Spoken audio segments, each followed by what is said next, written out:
காலையிலேயே மாங்காய் சாப்பாடு தாங்க செஞ்சிருக்குது.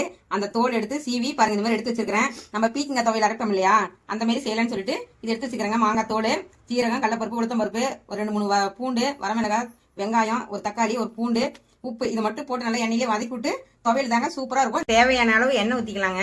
வரமிளகாய் ஒரு சின்னதாக குட்டி காரம் இருக்குங்க, ஒரு 2-3 தான் போட்டுக்கிறேன். நீங்க பார்த்துட்டு போட்டுங்க. கடலைப்பருப்பு, உளுத்தம் பருப்பு அதிலே போட்டுக்கலாம். சீரகம் அதிலே சேர்த்துக்கலாம். வெங்காயம், அந்த தோல், பூண்டு இதெல்லாமே அதிலே சேர்த்துக்கலாங்க. மாங்காய் தோல் நல்லா எண்ணெயிலே வதக்கணும்.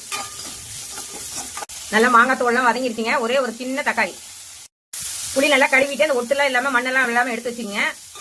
உப்பு, இது தேவையான அளவு உப்பு போட்டுக்கலாம், கொஞ்சமா போட்டுக்கலாம். மாங்காய் தோல் நல்லா பாருங்க, நல்லா வெந்துருச்சு.